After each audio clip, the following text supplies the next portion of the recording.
if the Jets make the Super Bowl, you have to wear a Philadelphia 76ers jersey to a New York Knicks game. Are you trying to get me killed? Are you trying to get me assassinated? Okay, you have to wear a Jets. You have courtside tickets. All right, we know that. You have to wear a Jets jersey to a New York Knicks game. Matt, you are not taking this podcast where I thought you would. You're getting what you're playing like. This is like blood oaths broken. What are you trying to do to me?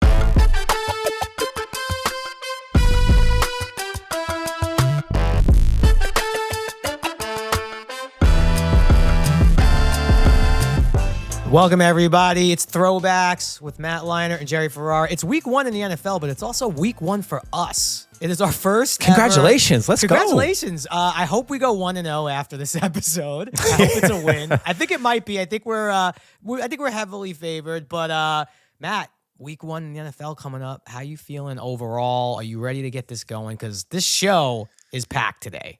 You know what? This time of year, it's like when December 1st hits for Christmas with kids, and it's like the house is already decorated. It's just like you can't wait for the season to get. You can't wait for Christmas morning. I feel like that's every man in America when August 1st hits and it's preseason. We cannot wait for week 1. College football's here already. Week 1 of the NFL. It's like Christmas now every weekend, man. So I'm fired up, and it's the best time of year. Fall is the best time of the year. It is. It's the best time of year. And look, we do have a great guest lined up for you week 1. Yep. I'm going to, you know him from a lot of different things, but that's not really why we're having him on the show. But you know him from That 70 Show. You know him from 2.5 Men. You know him from a ton of movies. He's an amazing investor, but he's a big-time NFL football fan and a big Chicago Bears fan. Joining us in a little while is going to be Ashton Kutcher, everybody. Which is awesome, by the way. And I don't know who's a bigger fan of you or the Giants and him with the Bears. Like I know. Diehard, weirdly, just creepily fans, dude. I just still don't understand it. I'm excited to talk to him and see. Yeah, it was one of those where I've heard him speak NFL before, and he walks the walk. It's not it's not fake fandom. Yeah, he knows his stuff. So he's gonna be coming up in a little while. But yeah, I do agree with you. I feel like this time of year it is the best. Now, my football watching habits have changed over the years since having kids. I don't know how much yours. I was going to say, how are you gearing up, man? Just game day. It's a little different, right? Wife, kids. Well, there has been a trade early in the NFL season. Here's what I had to trade off. Okay. Now, obviously, we love watching sports. Part of the reason why I do this podcast is it's a great excuse to talk sports with you. But here's what I offered my wife, and she took the trade right away. I said, That's good. I need to watch the slate. The 8 o'clock game is what it is. I'll watch it when I can. I'll watch it the next morning. But for the 1 and 4 o'clock, I need some quiet. I need to watch. You take the kids out of the house for a little while. In return, I do meal prep while watching football for the entire week. Meaning, I'm going to set up with the TV. I have a good view from the kitchen to the living room. I also have the laptop. I'm going to be chopping up veggies. I'm going to be prepping some chicken. I will do all the meal prep while watching football and making notes for 6 hours. And she immediately took that trade. And the wife and kids are out of the house for most of it. I can't say 6 hours. Dude, They'll you're 7 winning. hours. They'll be gone. But they're absolutely winning. I'm just chopping up carrots. I'm chopping up celery. I'm marinating some chicken, watching football, and then they will return at some point. So it's a big trade. I think that's a great trade, by the way. You won that trade. I think if I proposed that to my wife, she would look at me the way she looks at me sometimes when she gets mad, and I would just go right back to playing in the game room with the boys. I don't know. I won't get 6 hours, and I travel a lot on the weekends with college football and stuff. So like Sunday is the day, and I get that. But I'm also not, I'm not like I don't have a team. I just enjoy watching throughout the day. But now that we have this, that's a good idea. Maybe I'll propose a trade. I'm going to propose a trade. And we do have some fun ways we're going to kind of go into this NFL weekend. Yep. We're not just going to do some picks. We have some fun little topics to go. And also, I will say, you're on the West Coast. I think about this every year going into week 1. West Coast football watching, meaning like the time zone, there's nothing like it. It's the best. East Coast watching is great when you're a teenager. It's great to wake up, go play a little tackle football with your friends in the morning or two-hand touch or whatever, and then get home for the 1 o'clock games. But as a parent, the 10 a.m., that's so nice. Dude, it's perfect.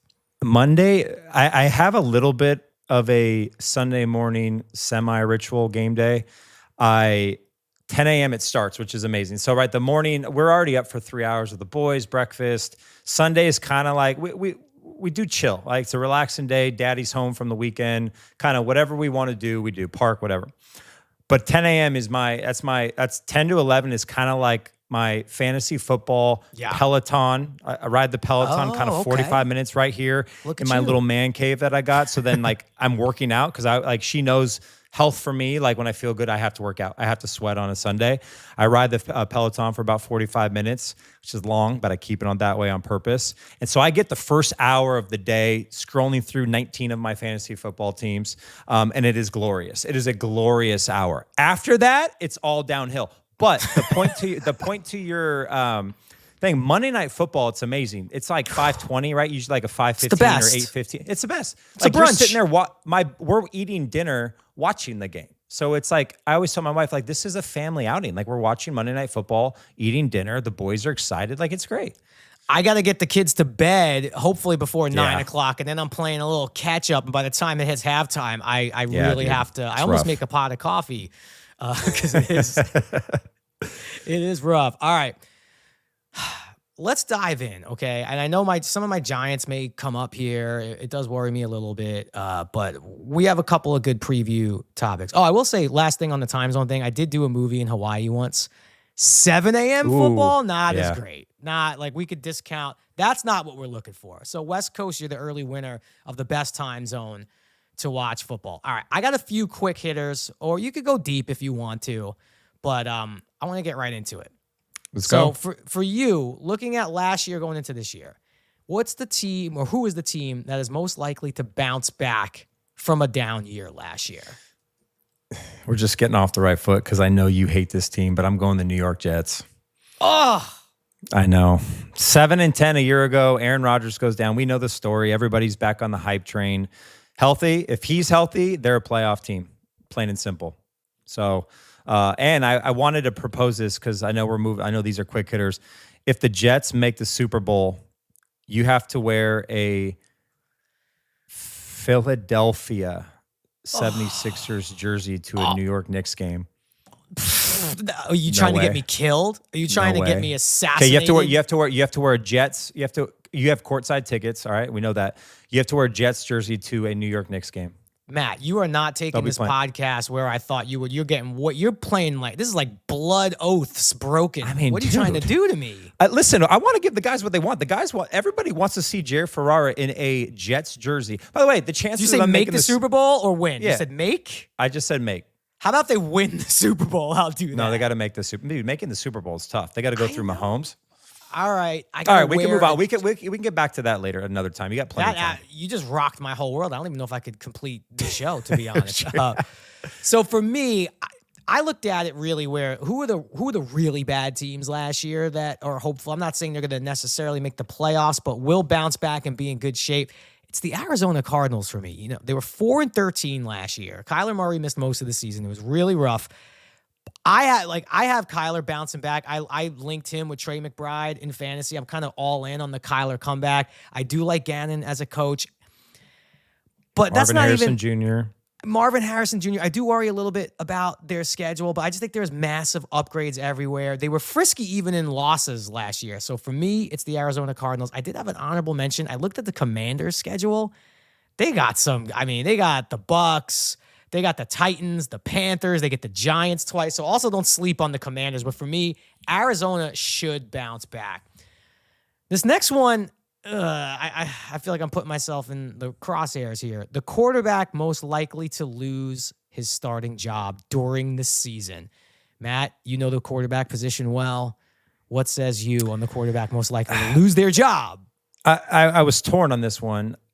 This was kind of the obvious one in a sense of it was a quarterback battle as Russell Wilson and Justin Fields in Pittsburgh. Although I am a believer Russell Wilson's still pretty good, man. Like he had a really good year a year ago. Just it didn't mesh well with Sean Payton.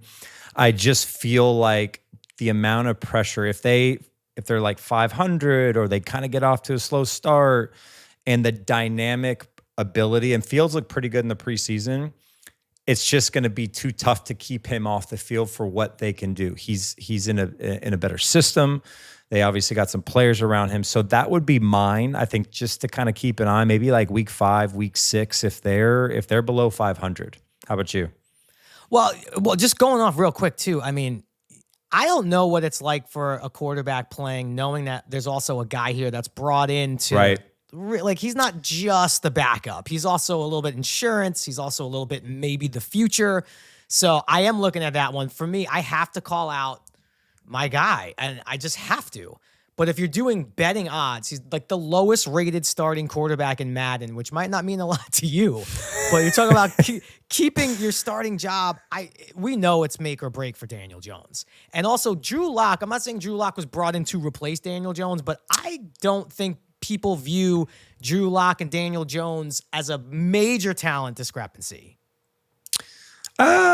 Listen, I'm all in on Danny Dimes. I know he had a rough preseason. Danny Dimes Island. It's a lonely place. It's a lonely place. It's a lonely place, but it could get crowded quickly. Just, listen, preseason's preseason. Sometimes these guys can jump. This is the year. I think if we don't see improvement, Drew Lock. Again, I don't know how much better Drew Lock is than Daniel Jones, but you paid Daniel Jones a whole hell of a lot of money. You draft Malik Neighbors in the top 10 to give him, a big time threat, even though he's a rookie. But then you lose Saquon. So, I don't know. It's going to be interesting. We'll see. He needs Neighbors to show up. That's for sure. The question is, can he get him the ball? We'll find out. All right.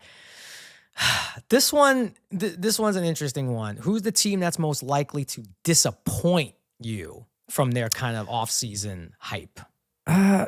For me, it's the Green Bay Packers. It's a good one.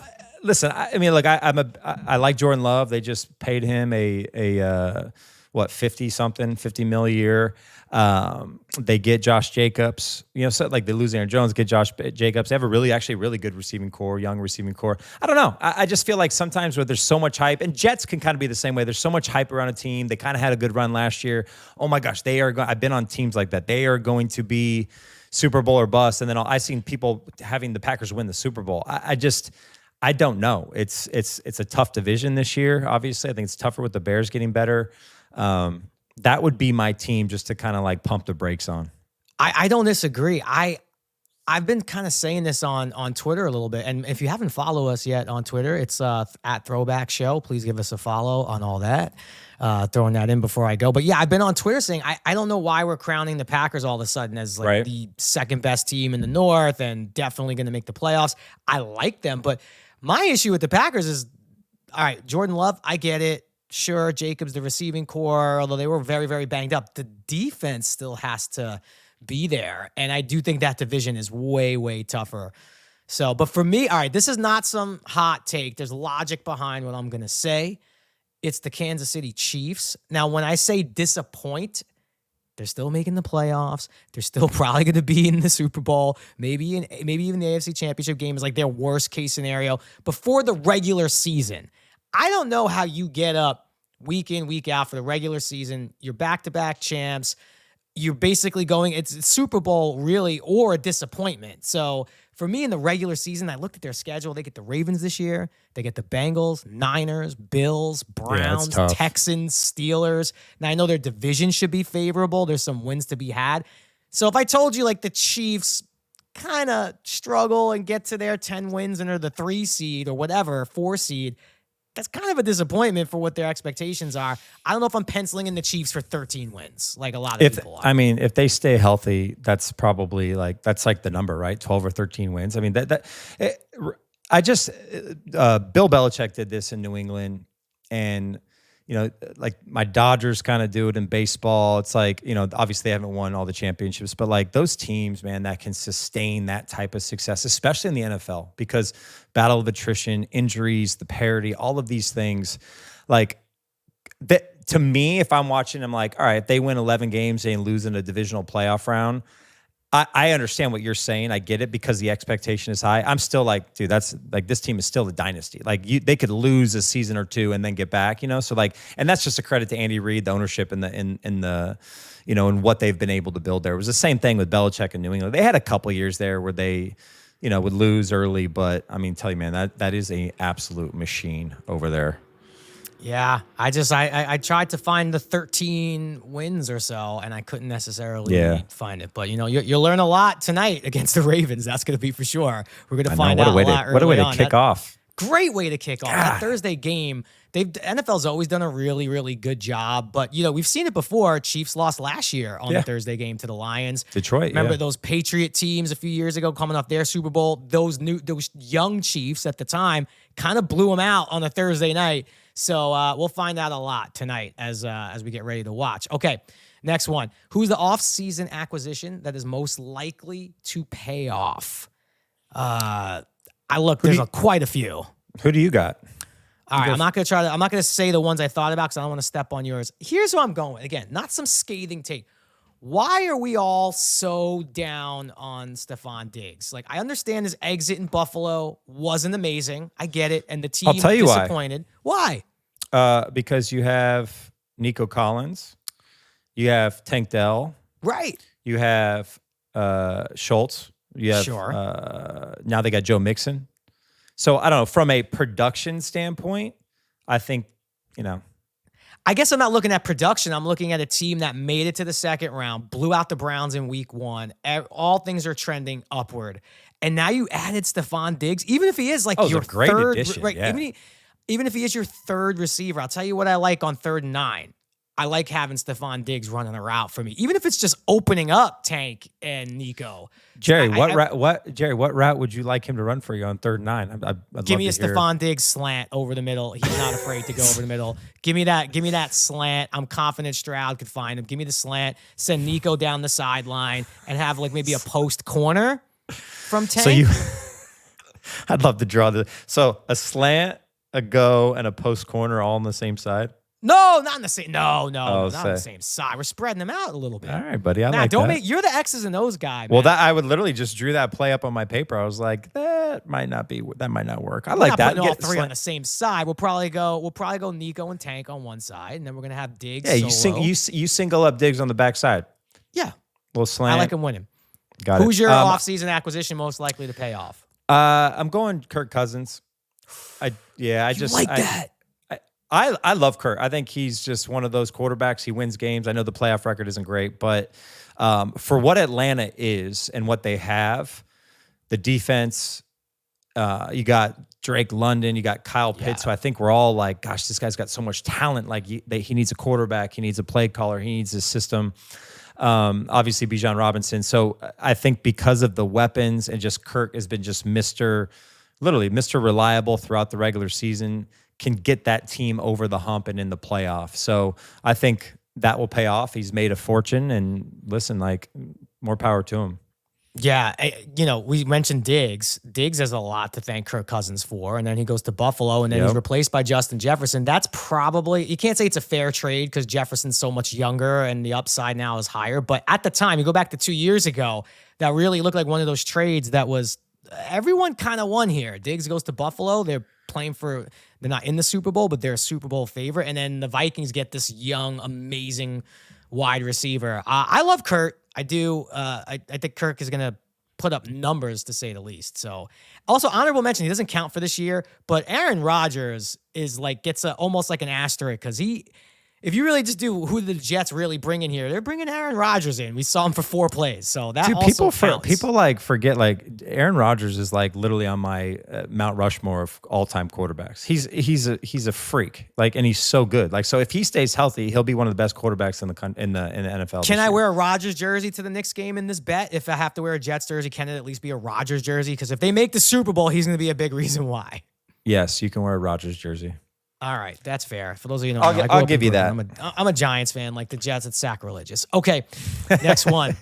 Who's the player that's not on your radar right now, but most certainly will be by the end of the year? So we just talked about Stephon Diggs, and I kind of drank the Kool-Aid on this because I watched every fantasy football show in America. Stephon Diggs is out of Buffalo. Gabe Davis is out of Buffalo. Khalil Shakir. Ooh, I think I'm saying his name right. He sort of becomes, I think the last 3 games last year, 16 catches or something. We saw him a little bit in the preseason. he becomes just a target machine to me. I know they have a good tight end. They don't have like the Keon Coleman they drafted as a rookie. Is he going to be a true number one? Yeah, I don't. Shakir is the guy this year that is going to have 100 catches. I hope he has 100 catches. I have him in like 3 fantasy leagues. But that's the guy that I think kind of week 3 or 4, maybe like the Puka Nacua from last year. Like, wow, who is this? Like that's Shakir for me. Yeah, for me, this is a player that I always, especially when you talk about fantasy, I always think about drafting him. I've never drafted him. I know he's a little banged up now. I know I spoke about the Chiefs maybe in the regular season being a little disappointing. Hollywood Brown, that's just a name that I don't ever quite pay attention to. And then I kind of look at by week 9, and it's like, wow, he's got 800 yards. He's got 4 touchdowns. He's actually having a pretty good season. So I go Hollywood Brown. But for me, also being here in Cleveland, and we're all hoping that Nick Chubb can get back close to what he is. He's going to be out for at least 4 or 5 weeks. We're not going to be thinking about Nick Chubb for the whole first half of the season, but come week 9 or 10, if the Browns are still hanging around in that division and he's healthy, we know what Nick Chubb could do. So I think Nick Chubb could easily be that guy. All right, last one before we bring in your buddy, Ashton Kutcher, which, by the way, leave it to Matt Leinart, folks. Ashton's your buddy. Your first guest you brought in is actually connected to Hollywood. Isn't that what I'm supposed to do? I'm supposed to get the Hollywood guy on the show. I know you're going to do your job. I know you're going to be committed to that. Do your job. We had to start off with a bang, man. This is Throwbacks, and Ashton and I throw back all the way to 2000. When I meet like 2004, 2005, when I first met him, and we have a lot of mutual friends, and there was a connection there. So I said, you know what? I'm gonna reach out to Ashton. He's a big Bears fan. He loves sports, and he was like, dude, I'm in. I was like, let's go. What a way to kick off Throwbacks, man. I really feel like you put me on blast. So you know what? I have a feeling that your Rolodex is probably deeper than mine, especially it might even be in the sports world because you've been connected to athletes. So we will rely on you heavily this year, buddy. That's what I got to do for week 2. I have to come up with either an NFL player or former player, someone connected to the NFL, and that's going to be on me because I have to even this one up. All right. Last one, and arguably my most favorite one, because this will happen at some point in the season. It always does. The coach most likely to have a press conference meltdown at some point this year is, and I'm going to lead us off because I feel very, very strongly about this, and I don't think our amazing producer, Andrew Gunling, Philadelphia's own Andrew Gunling, is going to like this one. Oh. It's Nick Sirianni, right? Isn't it? He's a beauty up there. I gotta be honest. I like all the listening. traits. Yeah. He's got all the traits. He's had some bizarre press conference quotes. He could look a little unhinged, even when the team's playing well. It could look super weird. The Eagles do have some heat on them now. They got Saquon, who could have also said was the biggest acquisition of the year. Yeah. A lot of expectations in Philly. If they're 4-3, which for the Eagles would not be a good start. Oh yeah, it could happen. Get yourself ready. Sorry, Andrew, we love you, but he's my number one. If because they won the Super Bowl, or they lost the Super Bowl. And last year, the expectations, they struggled. I'm gonna go. I have a great story about a coach Rant I'm gonna get to in a second. I'm gonna go Dayball and your team. Oh, and the only reason why, and he's not like super animated, right, in his press conferences, but like he just has that look, and I can just only imagine if Daniel Jones struggles early and the amount of pressure from that New York media, and just at some point he just snaps. Like he is just going to snap. And that leads me into, by the way, I don't know if you're familiar with this, that I was a part of one of the greatest coaching rants of all time. Which, let's see. Denny Green. Monday Night Football, right. Which, by the way, I do want to talk to Ashton about that because I think he might have been at that game. But we lost to the Bears on Monday Night Football 2006. It was my second start. We were 1-4. The week before, we lost to the Kansas City Chiefs. But Kurt Warner started. Everyone was excited. I finally got the chance. We were beating the Chiefs. We lost on a field goal. So we were 1-4 going to that game. But we knew, we're like, And the Bears were 5-0, and they ended up going to the Super Bowl that year. They lost to Peyton Manning, the Colts in Miami, in like the torrential downpour.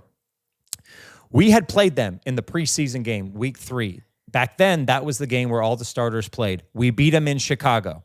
So we knew going into that game, like, hey, we could beat this team. Like, they were the number 1 defense, all that. But so we're playing. We ended up losing, right? Devin Hester, who just got in the Hall of Fame, the punt return. We kind of choke in the second half. And I'm in the post game, right? And I'm standing outside the media locker room. And all I hear, and I'm pissed, dude. Like, I'm just pissed off. And I'm there with Mark Dalton, who was our PR guy at the time. And Denny is just going off. The Bears are what we thought they were. They're what we thought they were. We played them in preseason. Who the hell takes a third game in the preseason like it's bullshit? We played them in the third game. Everybody played 3 quarters. The Bears are who we thought they were. And that's why we took the damn field. Now, if you want to crown them, then crown their ass. But they are who we thought they were. And we let them off the hook.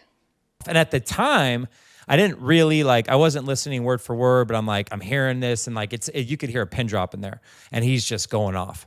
And then Mark Dalton goes, next up, Matt Leinart, just like that. And I'm like, and I look in, and I'm already pissed, and all these people, I'm like, and then Denny just walks right by me, he didn't even look at me, and I'm like, holy crap, dude, what did I just get myself into? And the reason why is because, we are who they thought they were, and we let them off the hook. We knew that we should beat them. Like we knew going into that game, that would have been maybe a pivotal game for us. 1-4, we're 2-5, we get a little momentum. And man, I'll tell you what though, it was, looking back, rest in peace to Denny Green. He drafted me. I love that guy. I played for him for 1 year, man, but he was terrific. But that rant was that was all time, dude. I sometimes go for the comedy a little too much. I feel like if I were you and I just heard that rant, and then I go up and they're like, all right, everybody, coming to the podium now, Matt Leinart. And they're getting ready to ask me a question. We're like, yeah, I guess we did let him off the hook. But I get it. You're pissed at that point because you lost the game. But oh my God, how'd you keep it together here after hearing that? Well, dude, I don't honestly, I don't remember. It was blacked out. I was just pissed. I was a rookie. I was pissed. I was just like, we probably threw the game. I mean, we were up 20-0. You threw 2 touchdowns that game. I threw 2 touchdowns on the first 2 drives, and then basically what happened was in the second half, we kind of, hey, well, let's just run the ball. We weren't a great running team. We basically took our foot off the gas pedal. And an Urlacher had a pick. I had a sack. It was a touchdown, or we had a fumble. Edgerrin fumbled. They scored, scooped and score. I had a sack, fumble, scoop and score. So their defense, I think, had 2 defensive touchdowns. Yeah, that's how they won. That's how they won games. Yeah, and then Devin Hester had a punt. I don't even think they scored an offensive touchdown. Quintessential Bears Super Bowl run team was that exact blueprint. 2 defensive touchdown or in a special teams touchdown. At any point, though, before we go to break, at any point later in the season, did anyone ever go up to Denny Green and be like, Coach, dude, they're still playing that. That was great. Did he have any fun with that? Or was just, we don't talk about that? That was a dark moment. No, that was a dark moment, dude, because we only won 5 games that year. And I think he knew he was going to get fired. So that was not that was a tough day for Denny in the Cardinal Nation. That's for sure. Yeah. Well, I mean, damn, I can't believe you were a part of that. Totally slipped my mind. I cannot believe I haven't asked you about that sooner, but I'm glad it made it to the first show. All right, we're going to take a quick break right now, and we're going to bring on Matt's buddy, Matt's good friend. He got this guest, Ashton Kutcher, coming to join us to talk some football. What's up, everybody? Football season is finally here, which means you've got to head over to my favorite destination for sports betting and check out what's going on with our partners at DraftKings. Right now, all new customers who bet $5 will instantly receive $250 in bonus bets and 1 month of NFL Plus Premium. Download the DraftKings Sportsbook app and sign up using my promo code Throwbacks. Remember, if you bet just $5, you'll instantly get $250 in bonus bets and 1 month of NFL Plus Premium after betting just $5. Stay in on the action and use your $250 in bonus bets to bet anytime touchdowns on DraftKings. DraftKings is the place to bet touchdowns. If sports betting is not yet available in your state, don't worry. You can still join in on all the fun with DraftKings Daily Fantasy and have the shot to win cash prizes. Download the DraftKings Sportsbook app now. New customers use my promo code Throwbacks and bet just $5 on any wager and get $250 in bonus bets instantly. That's promo code Throwbacks only at DraftKings Sportsbook. Gambling problem? Call 1-800-GAMBLER. In New York, call 877-8-HOPE-NY or text HOPE-NY 467-369. In Connecticut, help is available for problem gambling. Call 888-789-7777 or visit ccpg.org. Please play responsibly. On behalf of Boot Hill Casino and Resort, Kansas, 21 plus age and eligibility varies by jurisdiction. Void in Ontario. Bonus bets expire 168 hours after issuance. For additional terms and responsible gaming resources, see dkng.co/FT Ball. NFL Plus Premium offer available only to new and former NFL Plus subscribers. Additional NFL Plus Premium terms at NFL.com/terms. All right, joining us now. I mean, he's our first ever guest. This is Hall of Fame stuff. The first ever guest on the Throwbacks podcast. You all know him from film and TV, but that's not what we're here to really talk about. We're here to talk about NFL. We're here to talk about where his heart lies in the NFL. Ashton Kutcher joining us. What's up, buddy? Thank you so much for coming on. How's it going? You guys well? Dude, can we talk about the stash, bro? What are we doing with that thing? Yeah. I like it. It's awesome. This is a big year for the Chicago Bears, and if you don't go Ditka, go home. Is that a Ditka stash? Is that in honor of the Bears? It is 100% about Mike Ditka and 100% about the fact that we're going to be better than 500 this year, and that makes me happy. Way to set the bar high for your team. Okay, dude. So no, the last time we were good.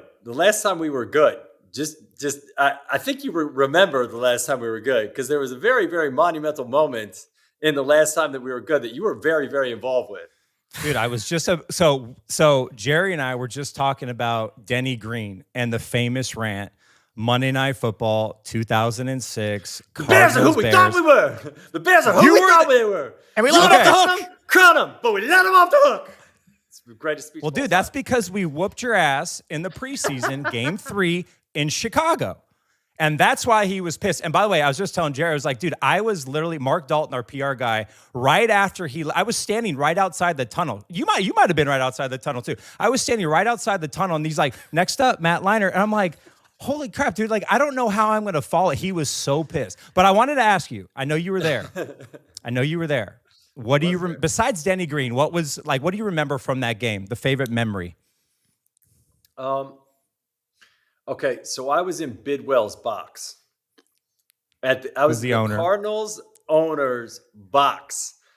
And like biting my lip the whole time because I didn't want to be like that guy who got invited like to the part and then was like obnoxious about what was happening.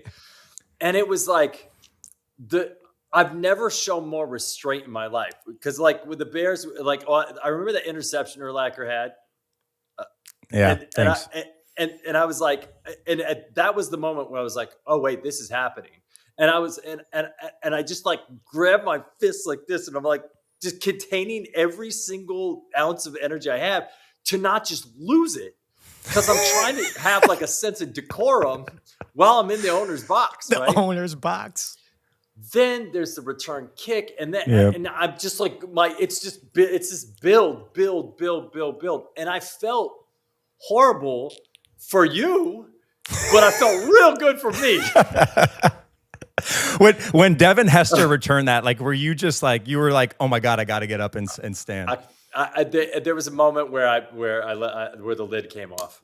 The lid definitely came off, and I got all sorts of fired up. And that might have been like other than my son's flag football, coaching my son's flag football, it might have been the greatest football game I experienced in my entire life. So I want to get in. We're going to get into flag football a little bit later, but I gave you, so I don't know if I've told you this. So I got a game-worn jersey, that game from Brian Urlacher, Monday Night Football. I think I did give him mine. I don't know what he did with mine. It's probably in the trash, but he gave me his game-worn jersey. And what did I do? I gave it to you.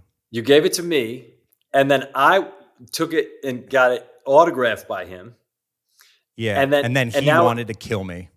And it's in my mom's. It's in my mom's house right now, and it's her like prize is that jersey from that game.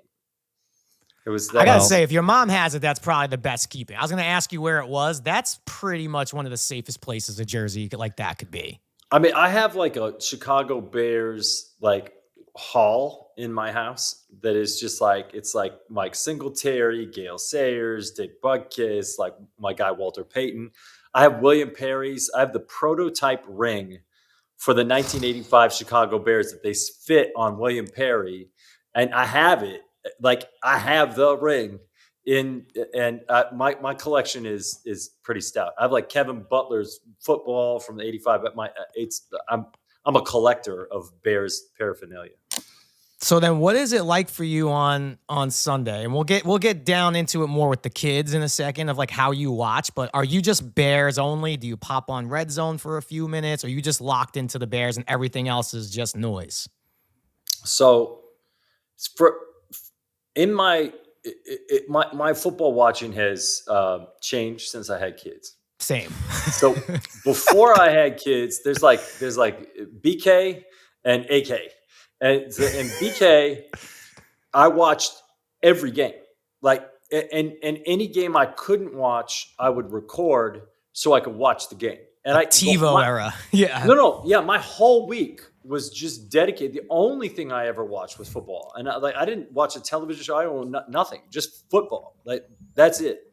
And so my guy TJ and I, who we lived together for like 5 years, and he would wake up on like opening day and he'd be like, "Are you ready for some football?" Come screaming into my room and like slide on his knees. And he always had like a Cowboys apron on and we would just watch football all day long. Now that I have kids, I watch the Monday night game and I watch the Bears game, and then I watch my Hawkeyes play on Saturday. And so I get 9 hours of football a week, and that's my exchange for having kids. And I get to coach my son's flag football league, so that I get a little bit more football that way. I would only watch football. If I could just mainline football, if there was a drug that was football, I would take it every day. I asked Jerry this because I experienced watching a playoff Knicks game in New York with Jerry. And I got to be honest, dude, like I always like, I'm a fan of the sport of all sports, but I'm not a passionate fan, especially in LA. We didn't really grow up having a football team. But I have never had more anxiety watching a diehard fan watch their team than we were in a bar. We had a couple drinks, and he's just sitting there, and it's like you couldn't even speak to. Is that how you are when the Bears are on? Monday Night Football, like the kids are like, "Hey, Daddy's watching the Bears. Get the hell out of my room." How is it like watching with you? I mean, I lock it in. I usually for the first half, I do not sit down. I have like a rule that in the first half I can't sit down, and for whatever reason, I feel like I'm influencing the outcome of the game. You guys are crazy, dude. By where you sit, by how I sit, where I sit, what hat I'm wearing. I pick an outfit. Like I pick a specific out. If we win game one, I'll be wearing that outfit the whole season. Like I won't change any. It is I'm very religious about my football, but I like to the older I get, the more I relate with the coaches than I do with the players. It's a weird thing. Like there was a switch that flipped that I was like, well, I can't do those things anymore, physically. And so now I'm watching the game like as a coach, and I'm like, oh, he's setting up, and I'm watching like what defense is being played and whether or not it's like a setup for a blitz, and then like seeing if I can predict what the play is going to be before the play is going to happen. That's become my new way I watch football. I'm kind of like Spider-Man memeing with you right now because everything you just said is exactly the way I watch, especially Giants and Knicks. Like even if I'm in one seat, that's not where I've even asked my wife to leave the house before. I'm like, it's your energy. Your energy's not right now. You need to go for a walk. But where are you standing right now? I was going to ask you, I felt like it's kind of not like an unfair question, but like Bears quarterbacks, right? Because obviously Caleb Williams right now everyone's anticipating what he's going to do. Is Caleb already in the Bears sort of Mount Rushmore without throwing a pass? Because the franchise history of quarterbacks for the Bears is a little rough. Do you have an order of Bears QBs, and what are you hoping for just to see out of Caleb in like a rookie year? I mean, in 85, I was 7 years old. Okay. And I picked the Bears as my team. Like, I was like, Super Bowl shuffle. Like, it was so cool. I'm like, I'm the Bears. That's my team. And everybody around me was like Packers fans. And I'm like, nah, the Bears. And it's been the brutality since 1985. I mean, we always have some version of a stout defense, some version. But it's just been brutal. Everything from Bubby Brister to the Cade McNown era to just walking through quarterbacks. And I think, look, part of it is the coach carousel that is also taking place. Like, you could be a good quarterback, but if you have a different playbook that you've got to like put in, it's like anything in life, you got to get it to the point where it's like second nature. Like, when we're driving a car, we don't sit there and go, all right, I'm going to put this hand over this hand and then turn the wheel. We just turn the wheel because we're so used to turning the wheel. And there are some quarterbacks that have had the blessing of having the same coach year in, year out, the same playbook, the same system, the same. When the locker room's the same, and this thing, all the other things are exactly the same. Then you get to play the game. But until you get to that point, you're just trying to do the right thing. And if you're so busy trying to do the right thing, you're not playing. And I feel like there's been a combination of like coach after coach after coach after coach, quarterback after quarterback after quarterback after quarterback. And maybe the guy with like, the longest, like Jay Cutler is a great quarterback. Like, he's great at playing football, but he also had a little bit of a carousel of coaches and this thing going, and that's hard. And so the hope is that we've got Eberflus, and we're liking what we're seeing out of Eberflus. We've got Caleb, and we're liking what we're seeing out of Caleb, and that those two can stay connected. And maybe Shane Waldron, who we just brought in from Seattle, maybe we can get a unit that stays together and gives the guy a fighting chance. But so that's my hope. Now I was a little bit. I will say, like, I like Justin Fields a lot. Like, I think he's an extraordinary football player. And, but as I watch and compare his accuracy to Caleb's accuracy, I go, I can't deny that Caleb's accuracy is, some of these like rollout passes that he's like lobbing 40-yard passes and dropping it right on Rome Odunze, like right over his shoulder in the preseason. I'm impressed by his passing ability. He's got this cool demeanor that's confident, but also humble. And there was one part in Hard Knocks this year where the coach asked ask you about that. Yeah. and he goes, and he's like, or he said something to the effect of like, I'm confident that I did the work. And I go, that's real confidence. Like, when you're confident that you're doing the work, that's true confidence. But it's a combination of that and humility. And if he maintains that, that's what leadership looks like. And so that's a nice thing. And so I have high hopes, but I have realistic expectations. I always get asked about Caleb, obviously being at USC, and everyone's like, what do you think? And, he's a little quirky. He's a little different. Obviously, the talent is undeniable. And Ashton, you just said it. Like, the one thing that I always tell everybody is like, the throwing off platform and all this stuff that wows us. That's great. And that's there. And that's a gift. And he has that. But like, his work ethic, because he told me at SC, he's like, I want to be the greatest quarterback to ever live, and didn't stutter. Right? Brady, Mahomes, like, he did not stutter. And it's not even an arrogance where you don't like him. It's just like, dude, this kid really believes like he's going to do that. And that's why, because of the work, that's why I think he's going to be great. It's not because he can throw the ball 80 yards and he's going to run around and make plays. Like, he's a gifted player, man, but he works. So is it playoff? Are we thinking playoffs? Winning the division? Before I get into my predictions, because they are generous. How many offensive systems, new offensive systems, and OCs did you play under as an NFL quarterback, Matt? So I played Denny Green my rookie year, which was the old digit system, which is what he made famous kind of in Minnesota when he had Culpepper and Randy Moss, which I really liked. And then he got fired, and then Wisenhunt came in, and that was kind of the old Steelers. Roethlisberger ran that. It really didn't fit my style. And then Todd Haley was there for 3 years. And then I went to Houston. So I wasn't one of those quarterbacks. Like I played in Arizona for years, but then I went to Houston. I played for Kubiak, which is what we're seeing in Kyle Shanahan, which to me is the greatest offense for a quarterback. And that's why a lot of these quarterbacks, you can almost plug and play. So I learned, I probably had 3 or 4 offenses and then I went to Oakland and had a new offense. So probably 3 or 4 offenses in 7 years.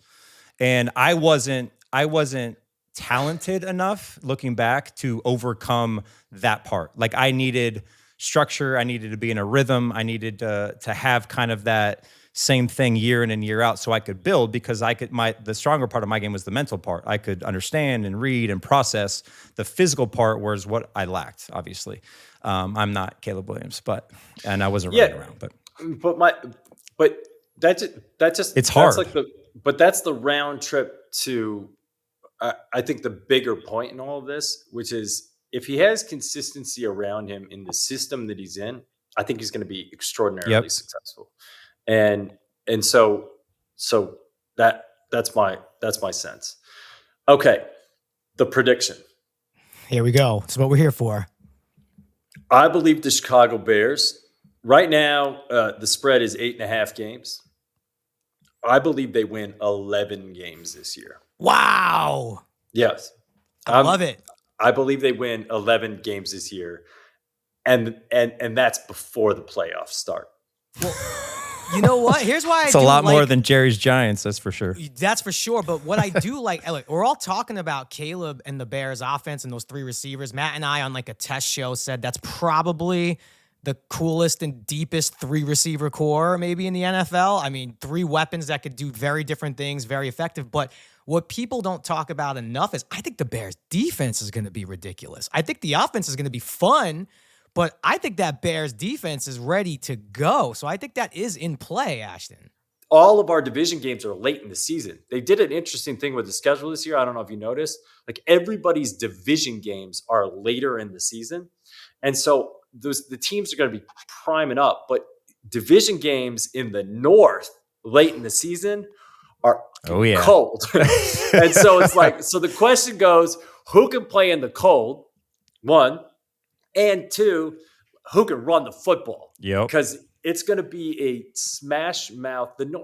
They're 2. Chicago and Green Bay are inhospitable in the winter.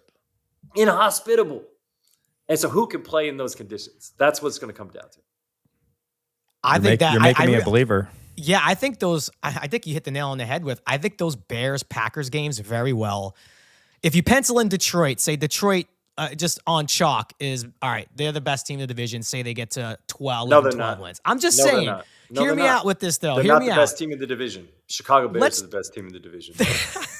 I do think I'm telling you, they are. But mark my words, Chicago Bears are the best team in the division. Oh, no, do you think the Bears are going to have more wins than the Lions this year? You just said Bears are going to win 11 games. I think the Bears win 11 games. And the Lions win less or more? I'll throw one more at you. I think we sweep Detroit. You are out of your mind. Listen, I've lived my life out of my mind. I know you do. And it's gotten me places. Yeah, you could be a complete genius. We could be playing this back 3 months from now saying, wow, we all should have followed Ashton Kutcher's picks because the Bears are 7-1 going into Detroit. All right, I'm going to offer you a natural transition here. Okay. Ready? There's one special weapon that the Chicago Bears have this year that nobody is accounting for. Can you guess what it is? Anything in the coaching staff, Matt? No. I mean, not special weapon-wise. Or special teams. Your mustache. Special teams. Torrey Taylor. You know what, dude? You are so right. Punter. It's a good You call. so That's right. a really good call. Guys, I was on the sideline of the Iowa Hawkeye Iowa State game 2 years ago, and the scout for the Chicago Bears was there.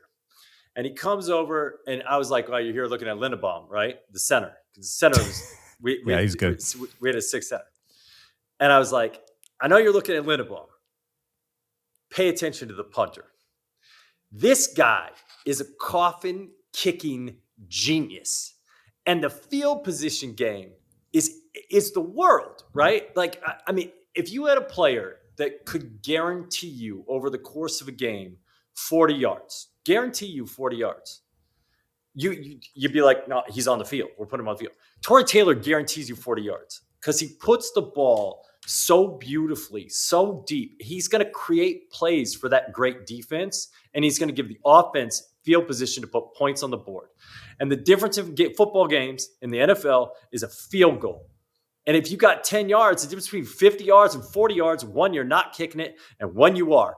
And if it's 3-point games, Chicago Bears win 11 games. We sweep Detroit. We're going to the playoffs. I'll see you there.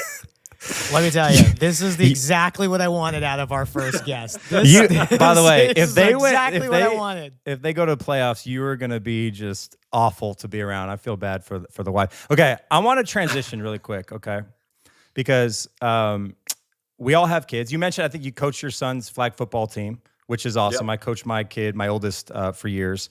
So one of the reasons that kind of this show brought me and Jerry together is just being a dad. And we're a boy dad. I got 3 boys. He's got 2.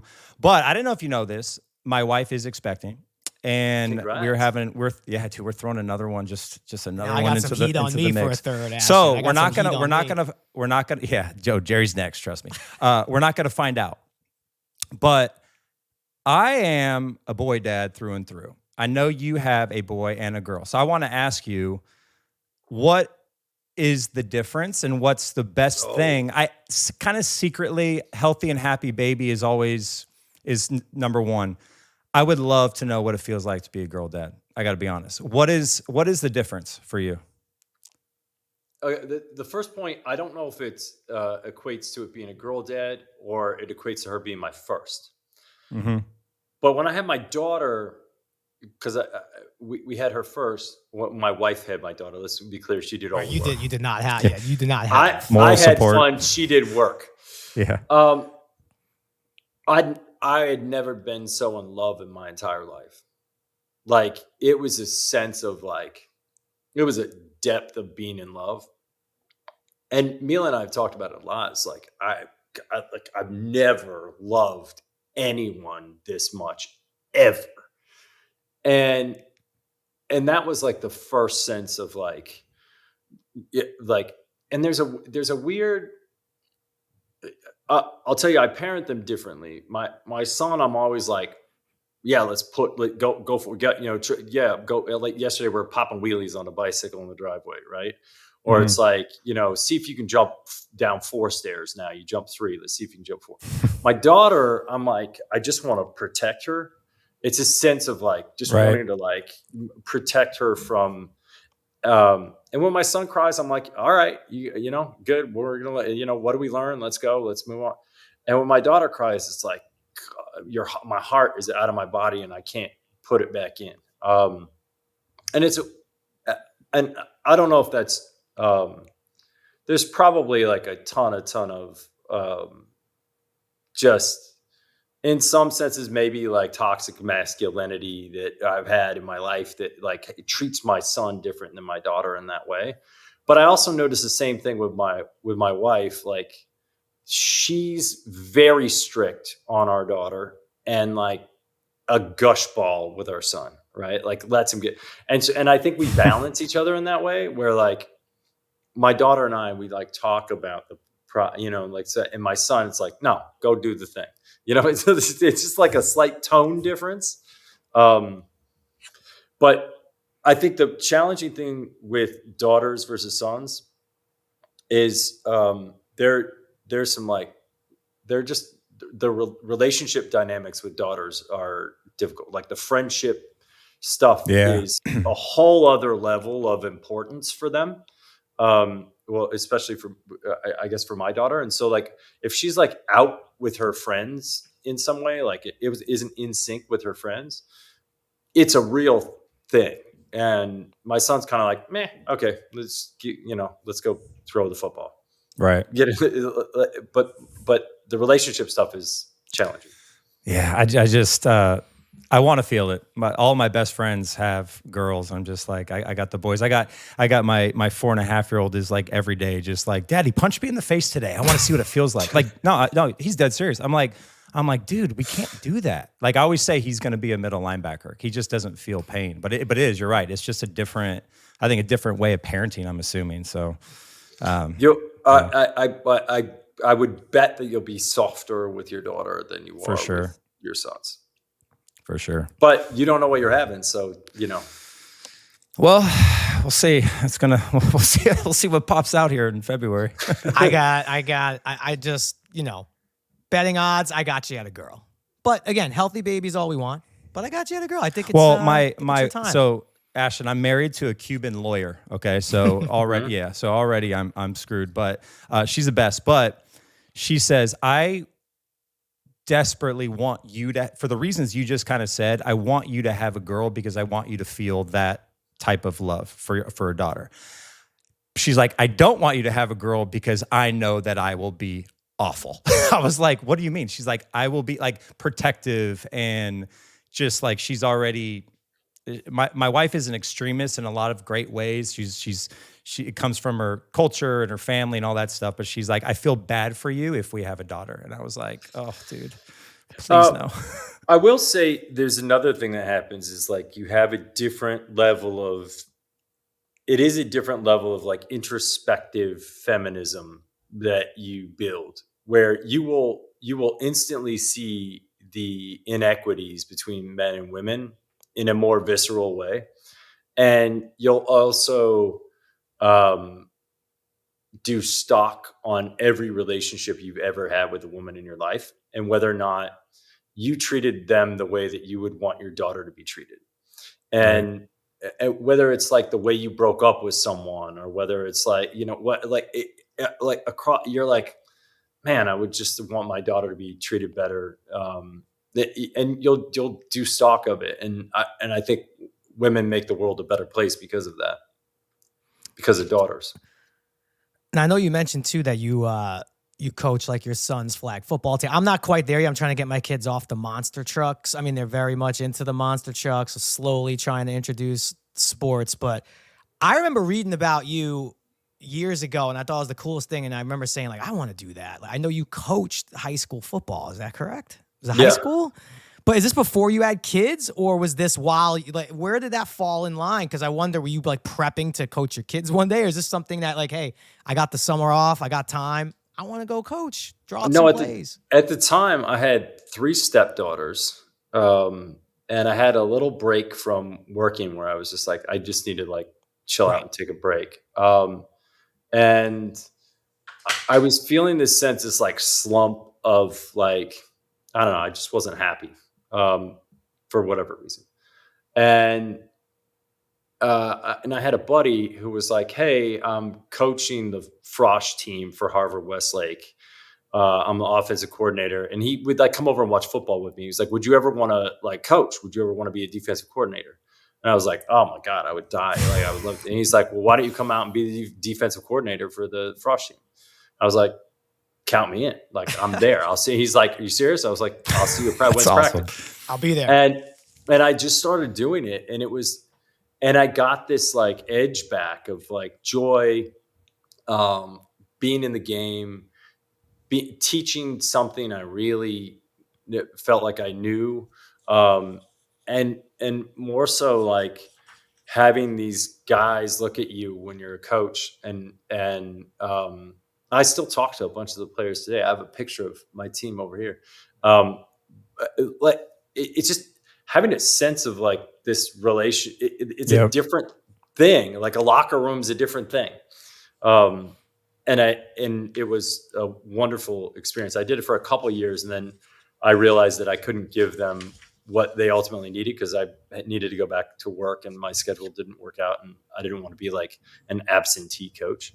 And so I stopped. And then my son was like, Dad, I really want to play flag football. And I was like, okay. And I was like, and a crazy work schedule and a bunch of things going on. And I was like, I don't know if I'm going to coach. Amelia looked at me. She's like, you're going to regret for the rest of your life if you don't coach. You're coaching. And so I was like, okay, I'll be the assistant coach. And so I signed up as the assistant coach. And then halfway through the season, the head coach had a son in San Diego and he needed to travel back and forth. And I had to take over as the head coach. And it's juice. I mean, dude, it's just so like, great when it's your kid and you're like, and in Pee Wee, the coach can be on the field. And so I'm lining up behind my son at middle linebacker and reading. And I'm just like, I had game film. I took game film on the other teams, and then I drew up all the plays, and I was able to it is so bonkers the extent that I went. And had more fun coaching flag football than I could have possibly imagined. And I'm very excited. Our season starts. We got our combine next Wednesday. I'm ready to go. The kids have to try out, and then we draft our teams. I'm ready. Honestly, coaching flag football. My oldest son is 17 now, so he's playing tackle. But I coached from probably 7 to 14, and as they got older, we had a Super Bowl, and our league, the league down here where I live, they actually film every game. So you can go on YouTube or something and you can watch the game, which is great. Some leagues don't do that. Dude, when we were like a dynasty, we won almost every year, but I would lose sleep, dude. I don't know if you were like that, like you're so involved.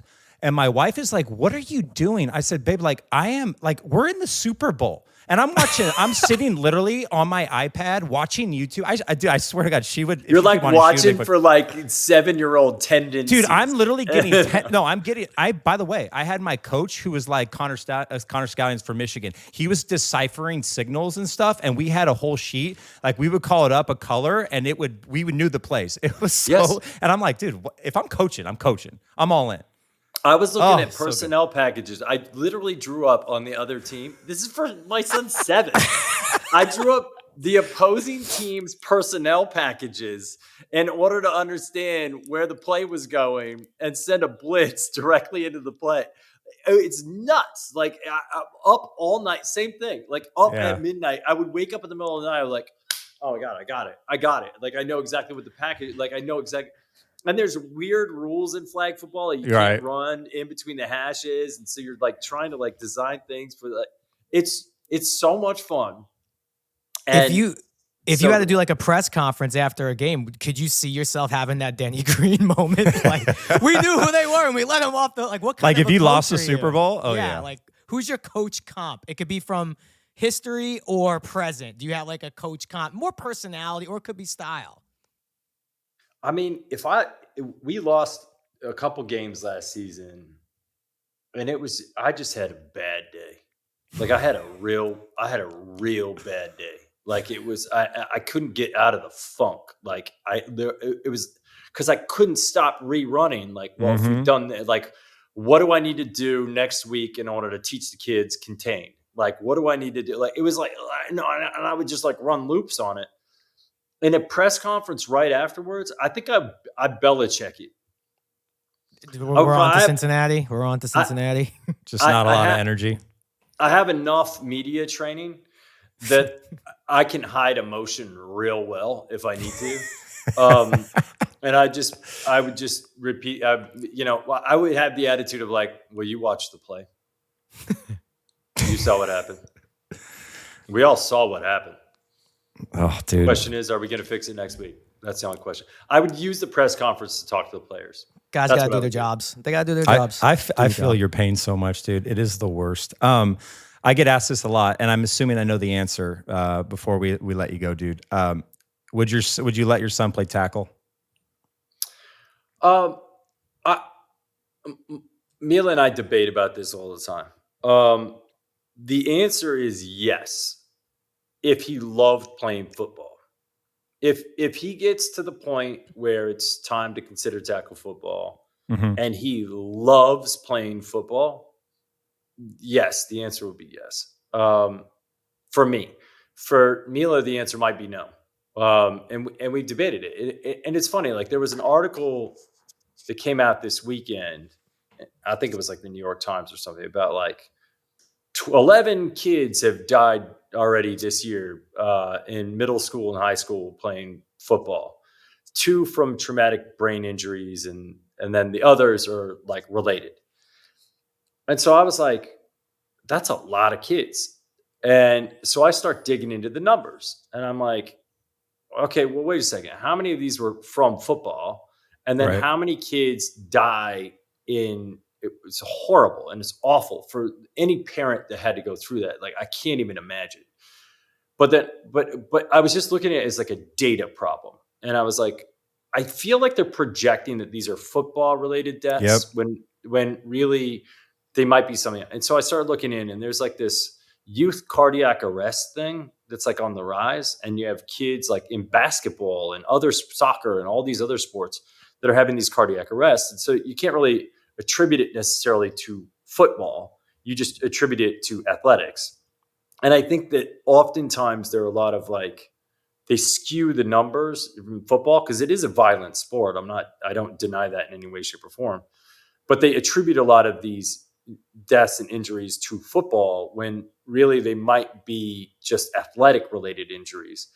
And so I started going through the numbers, and it appears to me that every year there are, and consistently every year over multiple decades, there have been on average 4 deaths a year from some type of traumatic head injury that you could directly correlate to a football related death. And the heat stroke and other things. I mean, you could get heat stroke when you're playing soccer. You get heat stroke when you're playing any outdoor sport when it's 115 degrees in the valley right now. Like, that's just irresponsible humans. That's irresponsible coaching. And I think a lot of the head related injuries are irresponsible coaching as well, where you don't teach the kids how to do things the right way. So the answer is, we'll cross that bridge when we get there. My hope, frankly, is that flag football in the Olympics goes off and like sets things off in a way that, like, I love coaching flag football. I'm shocked at how much I love coaching flag football. It's the best. Maybe he'll just want to play flag football. But if he wants to play tackle, best believe. Dude.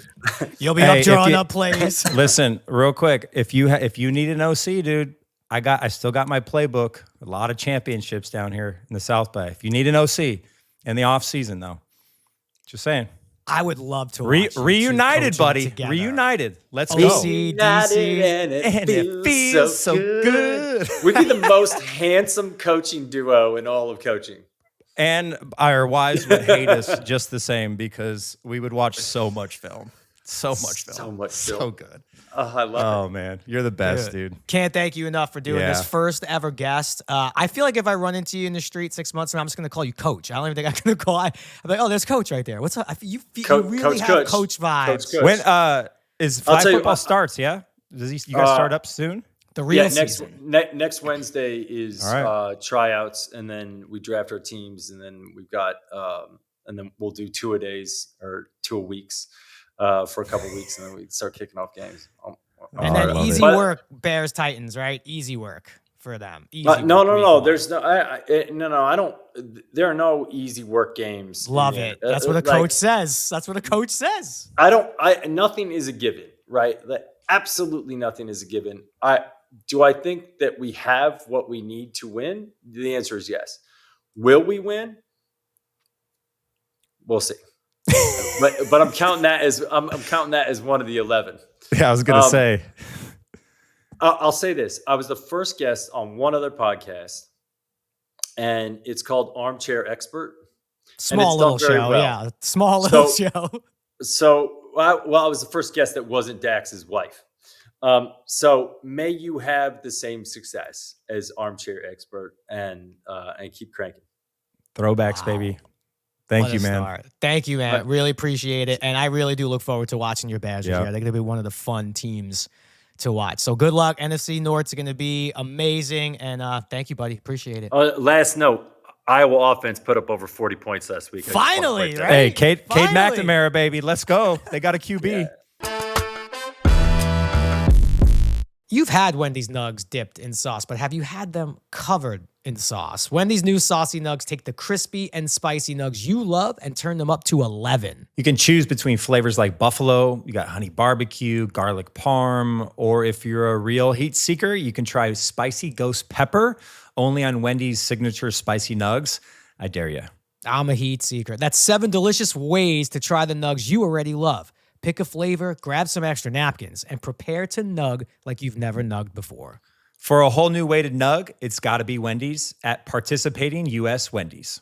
All right, it's time now for the Can't Get Enough Sauce Moment of the Week, brought to you by Wendy's. Each and every week, Matt and I are going to highlight an athlete who did something positive on or off the field, something that we just can't get enough of. And for me, same way I can't get enough of the Wendy's saucy nugs, I cannot get enough of Deuce McBride. I know I'm a Knicks homer. I'm going to try to work the Knicks into every show, even though basketball season is 2 months away. I don't care. I have to talk Knicks. Wait till you see how unhinged I become when I talk about the Knicks on the show. So for my guy, Deuce McBride, okay, it's the offseason. He's supposed to be chilling, working out, getting ready for the season. He goes on College Game Day or whatever it is with Pat McAfee. He hits essentially in a crowd of thousands a half-court shot live on the air and wins 2 people, I guess, partial scholarship or a yearly tuition, so great. Whatever he paid. Awesome moment. We all see the halftime shows where guys try to hit half-court shots. I think the odds are so low. This dude live in a very weird environment to take a half-court shot. Knocked it down. The second-round pick from West Virginia, Deuce McBride, who earned his way into a nice contract with the Knicks and is now a very important player. That is the player I cannot get enough of. Had to get that. Had to get it. I feel like I'm gonna have to buy a Knicks jersey at some point. Oh, we're gonna talk you into it. I got my Kobe jersey behind me. But okay, this was really cool. I don't know if you saw this. Danny Stutzman, the Oklahoma linebacker, last week donated a portion of his NIL money to all of the walk-ons on their team. Yes. And 2 quick reasons why I love that. One, NIL sometimes has been looked at as a negative and this and that and how it can change these kids making money. And there's some of that, but I think we fail to see a lot of the good that can happen from it. And that's a perfect example of a dude who's getting paid a decent amount of money.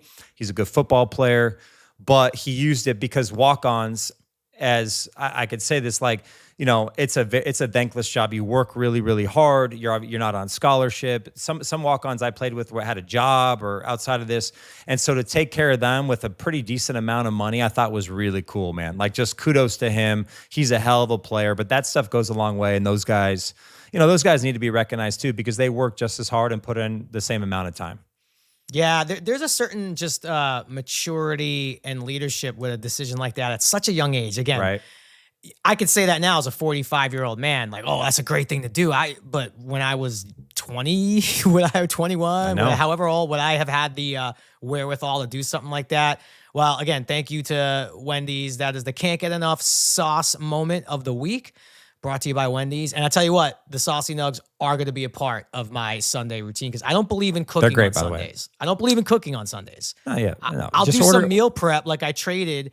But as far as what I'm eating on Sunday, it's coming from outside the house. I've had the saucy nugs. A lot of sauces too. A lot of flavors. They're fire. Cannot wait. It's going to be a big part of my NFL watching. And look, we talked a lot of NFL. We talked a lot of superlatives. We talked a lot with Ashton. But we have to talk. We got Matt Leinart here, folks. We have to talk a little college football. We mentioned Deuce McBride in West Virginia. You were in West Virginia last week with Big Noon Kickoff, and I know you're going somewhere amazing this week, but what was last weekend like for you? Dude, it was electric. So there was so much hype going in the game. The game didn't end up being that great, but for us as the show, it's all about the fan. It's week 1, so everybody's excited, and let's be honest, there's not a lot to do in Morgantown other than West Virginia, and whether it's basketball, that university. And so the fans were great. Machine Gun Kelly performed. He performed, which a lot of people were kind of like, why? The dude rocked it. He couldn't have been more of a professional. He was great. I became a big MGK fan after this weekend. I talked to him a little bit. He was great with the crowd, the fans. He performed well. He has a take of Lonely Road, which is the famous John Denver song that's used in West Virginia. He collabed with Jelly Roll. It's actually a great song. But he was great, and he hyped the crowd. So the crowd was great. The energy was great. And then all of a sudden, like it does in that type, and you live in it. Yeah. Just, you never know when the weather's going to hit, dude. Chaos. It's like the movie Twisters. God. Bro, it was, and we kind of knew. They're like, all right, hey, it could be lightning, thunder. And obviously when lightning happens, there's like when lightning strikes, there has to be 40-minute delay or 30-minute delay before you can go back on the field. Like it basically can't hit again. And then every time it strikes, like every 20 minutes, you keep starts the clock over. Yeah, it just starts the clock over again. So we dealt with that. Fortunately, like we leave, like so we can do halftime, and then that game goes into another game. And so we left. So we drove the hour and a half to Pittsburgh, got home. But it was a great way to kick off the season for Big Noon. The fans were great. And dude, this week, tell us about this week. This is arguably could be the best game of the year for all we know. Texas, right? Happening Michigan. in week 2.